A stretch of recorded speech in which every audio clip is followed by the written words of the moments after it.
जी आपके चरणों में कोटि कोटि प्रणाम। महाराज जी, जैसे कि आपने बताया कि वैकुंठ में दिव्य शरीर मिलता है, तो दिव्य शरीर क्या होता है? क्या वो हर समय परमात्मा की भक्ति में लीन रहता है? और परमात्मा स्वरूप होता है। जैसे आप स्त्री शरीर में तो आपको हर समय स्त्री शरीर का गर्व और भान रहता है, ऐसे ही परमात्मा स्वरूप मिलता है। जैसे अभी ये है पंचभूतों का शरीर, एक पंचभूतों का शरीर, और एक जब आप सोती हो स्वप्न देखती हो तो स्वाप्निक शरीर, एक नरक में जाओ तो यातना दे, देवलोक को जाओ तो देह देव, इन सबसे अलग है वो सच्चिदानंद। जैसे हमारी आत्मा है वैसे आत्मस्वरूप देह की रचना होती है, चिदानंद में देह की रचना होती है। तब हम भगवान के समीप भगवान की सेवा चवर करना, पंखा डुलाना, उनसे बातचीत करना, उनको भोग पवाना, उनके साथ खेलना हंसना, भगवान के साथ खेलना हंसना। जैसे देखो अभी हम तुम सबको एक हो जाए और हंसे खेले, आपसे बैठे, आपके साथ खाए पिए कूदे, आपको कैसा लगे? ऐसा लगे ना यार जीवन का लाभ मिल गया। जिनके लिए हम 2 मिनट बैठ करके कितना प्रयास किया होगा, तब आप यहाँ बैठे और उन्हीं से हम 24 घंटे हंसे खेले बात करें, वो हमारे साथ रहे, वो हमारे हाथ में हाथ मिला के चले, कितना रहे। ऐसे ही हम जिनके लिए जीवन भर भजन करते हैं, उन भगवान की जब प्राप्ति होती है, नौ किशोर अवस्था उनकी, लियाजू लालजू, उनके साथ हम खेल रहे वृंदावन में, उन्हीं के साथ खा रहे, वहां मरना नहीं, शुगर नहीं होना, ब्लड प्रेशर नहीं होना, किडनी फेल नहीं होना, सच्चिदानंद शरीर, कभी मरना नहीं, कभी बिछुड़ना नहीं। तो ऐसा जब प्यार होता है प्रभु से, तो वो दिव्य देह से होता है। वो दिव्य देह भगवान प्रदान करते हैं और वो हमें मिलेगी यदि हम नाम जप कर रहे हैं भगवान की शरण में, वो परिणाम मिलेगा।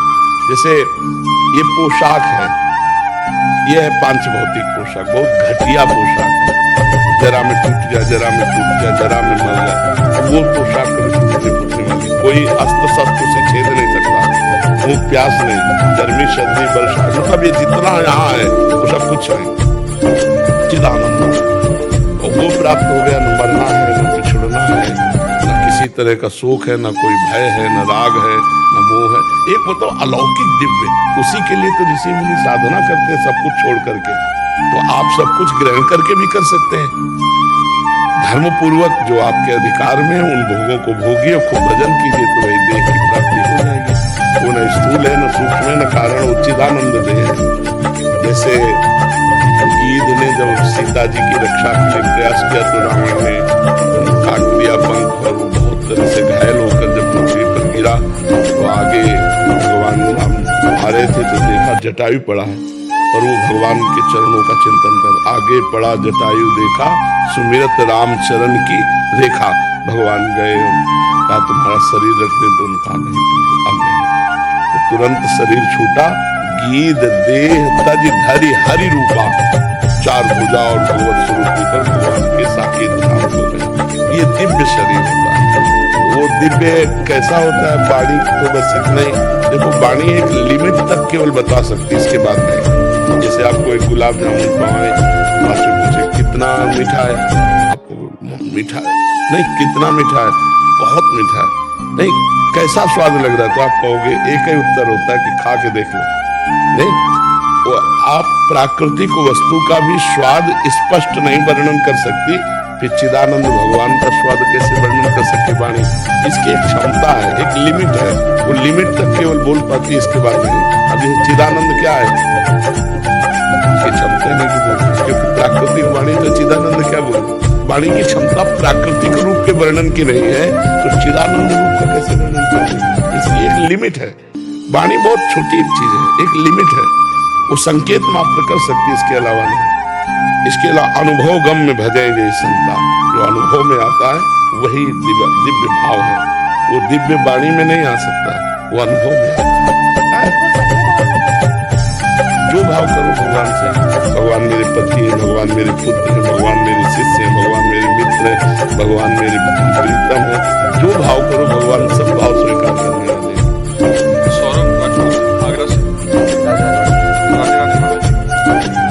ऐसा भाव कैसे आए जब हम किसी व्यक्ति विशेष और भोग को देखकर आकर्षित ना हो और चिंतन भोगों से हटकर केवल और केवल प्रभु का ही नाम? किसका प्रश्न है?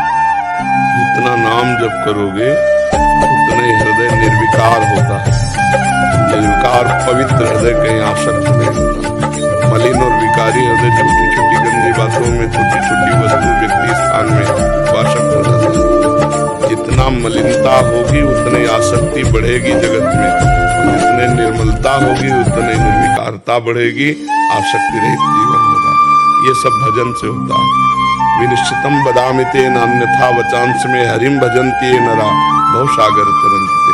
ये निश्चित बात तुम्हें बता रहा हूँ कि बिना भजन के संसार समुद्र से तरा नहीं जा सकता। बारी मथे घत होए बरु सिकता ते बरु तेल, बिनु हरि भजन न भव तरी या से ध्यान तपे। तो भव तरने का तात्पर्य आसक्ति रहित हो जाता। कोई इच्छा नहीं है, किसी भी संग का कोई रंग नहीं चलेगा।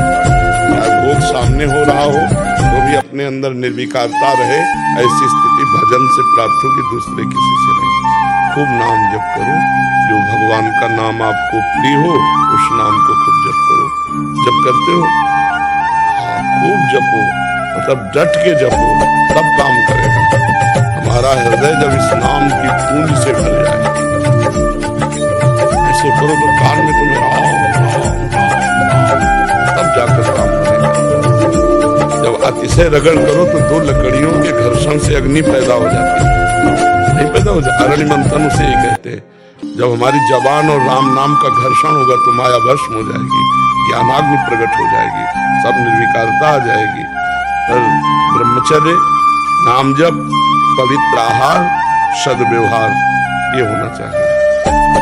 अगर हमारा व्यवहार गलत है तो नाम जप का प्रभाव नहीं बनता है। हम बेविचारी है तो नाम जप का प्रभाव नहीं बनता है। हमारा आहार गलत है तो नाम जप में रुचि नहीं हो पाएगी।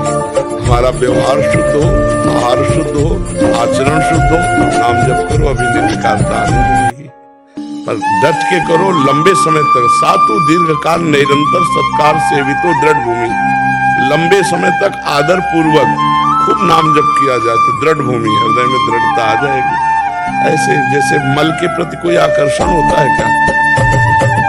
मल के प्रति किसी का आकर्षण होता है तो मलमूत्र के द्वारों पर आकर्षण क्यों हो रहा है? मलिनता, हृदय की मलिनता। और है क्या? क्या है? दुर्गंध युक्त घृणित पदार्थों को फेंकने वाले द्वार हैं, मलमूत्र के द्वार ही तो है शरीर में। कौन सी बात है? एक चमड़ी का ऊपर से ढका हुआ खेल है, नहीं सब गंदगी भरी हुई है। इस पर आकर्षण अज्ञानता और मलिनता के कारण होता है। अगर हमारे अंदर शुद्ध ज्ञान आ जाए बिल्कुल कोई आकर्षण नहीं होगा। तो हम निरपराध रहें, हमारे द्वारा कोई पापाचरण न हो, हम अच्छा पवित्र भोजन भगवान को अर्पित करके करें, कोई नशा न करें, दूसरे के साथ असत व्यवहार न करें, दूसरे को पीड़ा देने वाले वाक्य न बोले, दूसरे को पीड़ा देने वाली शरीर से क्रियाएं न करें, बस आनंद आ जाएगा। देखोगे आप अध्यात्म की चढ़ाई पर चढ़ने लगे। समझ पाए? अमित सिंह जी, राधे राधे महाराज जी। महाराज जी, जपे हुए नाम की संभाल कैसे करें? जिंदगी में ऐसी परिस्थितियां आती हैं कि कोई प्रियजन या पारिवारिक जन किसी शारीरिक रोग या आर्थिक तंगी में आ जाता है तो उनके लिए प्रार्थना करना अनिवार्य हो जाता है। अपने लिए भी कभी प्रार्थना करनी पड़ती है। महाराज जी, ऐसे में कब नहीं, प्रार्थना और नाम जब सुरक्षित है, दोनों अलग अलग बातें हैं। नाम को दे के बात करना वो आप खुद दे रहे हैं, प्रार्थना करना ये हमारा संबंध है प्रभु से। हमारे मालिक हैं, हमारे स्वामी हैं, हमारी जो आवश्यकता है उनसे प्रार्थना कर सकते हैं। प्रभु अपने लिए या किसी दूसरे के लिए। प्रार्थना में नाम जब खर्चा नहीं होता, समझ रहे? और मैं इतना नाम जप किया और इनको देता हूँ तो ये ठीक हो जाए, अब इसका प्रभाव हो जाएगा। पर आपके पास नाम जप नहीं रहा तो उनको देंगे आप। अब उसको देने का जो मंगल लाभ होगा वो आपको होगा। तो अपने लोग क्या करते हैं कि पहले नाम जप को सरकारी बैंक में जमा कर देते हैं, भगवान अर्पित कर देते हैं। उस परमेश्वर को जो नाम जप किया तो हमारा वो भगवान के लॉकर में जमा हो गया। अब हमें कोई भी समस्या, कोई भी कार्य है तो भगवान से प्रार्थना करते हैं। प्रार्थना करते हैं नाम दे के नहीं, दैन्यता पूर्वक कि प्रभु ये संकट आया, निवृत्त कर दो। प्रभु इनको बहुत समस्या है, आप निवृत्त कर दो। तो हम भक्त हैं भगवान के, तो हमारी प्रार्थना जब सुन ली जाएगी तो उसका कष्ट निवृत्त हो जाएगा, हमारा भजन भी सुरक्षित बना रहेगा। हर घंटे हर मिनट जो वो भगवान को समर्पित करते रहे। जो भगवान का नाम जप करते हो उन्हीं भगवान को क्या कहना पड़ेगा इसके साथ? अंदर से कि हे भगवान, ये 2 घंटे जो नाम जप किया वो आपको समर्पित करता हूँ। वो भगवान की बैंक में गया। जब हम किसी को ये अभी 2 घंटे जो नाम जप किया इसके फलस्वरूप ये ठीक हो रहे हैं। अगर उसको 50 घंटे नाम जप की जरूरत है तो ठीक नहीं होगा, आपको और करते रहना। और जब वो 50 घंटे उसका हो जाएगा वो ठीक होगा। अगर हमने अपने नाम को भगवान के बैंक में जमा कर दिया तो दीयम वस्तु गोविंदम तुभ्यमेव समर्पयामि। हे भगवान, आपकी कृपा से जो भजन हुआ तो मैं आपको समर्पित करता हूँ। अब इसके बाद इनके लिए या अपने लिए जो प्रार्थना करनी, प्रभु हमें अमुक समस्या है, अगर आप कृपा करो इसे ठीक करो, तो हमारा भजन सुरक्षित रखा हुआ है, हमारी प्रार्थना से वो ठीक हो।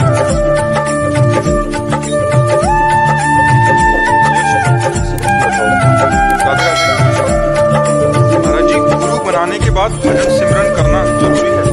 गुरु मिलने के बाद हमें बाहर वाली पूजा पाठ करना जरूरी है? भीतर वाली करनी होगी, भीतर कर सकते हैं। गुरु बनाया क्या है? आर्मी के बाद, आर्मी में भर्ती होने के बाद गोली चलाना उससे क्या? ऐसा प्रश्न बनता है क्या? मतलब मेरे पेरेंट्स ने करा था, जैसे इन्होंने गुरु बना लिए, जैसे अब नवरात्र आते हैं तो ये व्रत नहीं रखते और जैसे प्याज खा लेते हैं, तो इनको वो भाव से चढ़े वैसे गुरु तो उनको कैसे नहीं करने के लिए? आप अपना प्रश्न कर रहे हैं अपने परिवार का? मेरे परिवार की तरफ से क्या परिवार? ये तो उन्होंने गुरु बनाए अपने, और जैसे अब नवरात्र आते हैं तो हम व्रत नहीं रखते और प्याज सेवन भी कर लेते हैं, पर हमारे गुरु ऐसा कहते हैं नहीं कि प्याज छोड़ो और व्रत रखो, तो मैं कहीं उसका पाप नहीं लगेगा? गुरुदेव ने वो सिद्धांत बताया नहीं इनको कि प्याज लहसुन छोड़ना चाहिए, व्रत रखने चाहिए, बट ये रखते नहीं है और प्याज लहसुन का भी सेवन करते हैं, तो ऐसे में क्या अपराध लगेगा शिष्य को? आपको चाहिए कि गुरु बनाना, गुरु उसी को बनाए जिसको सम्यक ज्ञान हो। सिद्धांत का उपदेश केवल कंठी बनाना गुरु थोड़ी होता है। हमारी दिनचर्या कैसी चलनी चाहिए, हमारा खान पान कैसा, हमारा उठना बैठना बोलना कैसा होना चाहिए, अगर ये नहीं तो गुरु का मतलब क्या? केवल कान फूंक देना, कंठी बांध देना, मनमानी आचरण करो तो तुम्हारा कल्याण हो जाएगा क्या? नाम जब तुम करते हैं कि जैसे तीर्थ स्थान पे जाना ये जरूरी है या नहीं? बिल्कुल जरूरी है, क्योंकि हमको जैसे हम तीर्थ स्थान जाते हैं तो हमको मंगल में पवित्र परमाणु मिलते हैं, उन्हीं के बल से तो हम भजन करते हैं। हम पवित्र भोजन करते हैं तो हमारे विचार पवित्र रहते हैं, हम पवित्र संग करते हैं तो हमारा पवित्र आचरण होता है। क्योंकि हमारे ये आचरण बने रहे तो नाम जप का मतलब क्या रहा?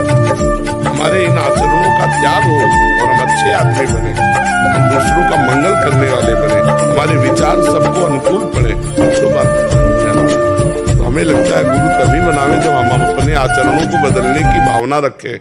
यदि आप अच्छी बातें यहाँ सुन रहे हैं और अपने जीवन में धारण करें तो हो गया ना गुरु मंत्र, कि हमको एक बात वहां से मिली, एक बात वहां से मिली, एक बात वहां से मिली, तो हम सब संतों की बातें जोड़ते तो हम खुद संत बन जाएंगे। अच्छी अच्छी बातें ग्रहण करना ही तो गुरु की बनाने की बात है। गुरु के मुख से अच्छी बातें सुनना, गुरु के मुख से भगवान की बातें सुनना, नियम की बातें सुनना, मंत्र सुनना, नाम सुनना, हो गया गुरु का सम्मान। अब केवल नाम जप करने की बात हो तो पापवंत कर सहज स्वभाव, भजन मूर्ति भाव न गाओ। जो गंदा भोजन करेगा, पापाचरण करेगा, वो भजन नहीं कर सकता, वो ड्रामा करता है। नहीं तो आप नाम जप करो और देखो गलत आचरण करके यदि आपका हृदय न जलने लगे तो हमें बताना। आपका हृदय जलेगा कि यार मेरे से क्यों हो गया, मैंने ये क्यों खा लिया, मैंने क्यों पी लिया, मैंने क्यों देख लिया, और रोएगा कि यार भगवान मेरे को सामर्थ्य दो कि आगे से मेरी गलती ऐसी ना हो। समझ पा रहे हो?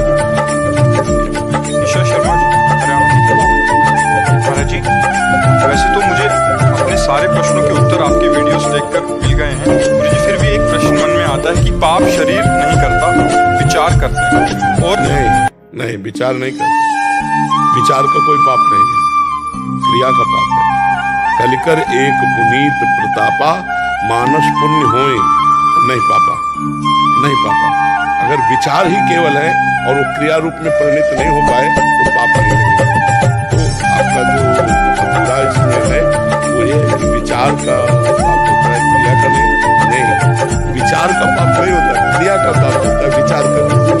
जैसे नदियों में नहाते हैं लोग, गंगा में, प्रयागराज में, वहाँ पे जैसे पाप धुल जाते हैं। दृष्टि मेरा पूरा यही था कि शरीर जैसे धो के आते हैं वहाँ पे, लेकिन फिर भी बात करते हैं आगे, तो पाप धुल जाते हैं उसमें।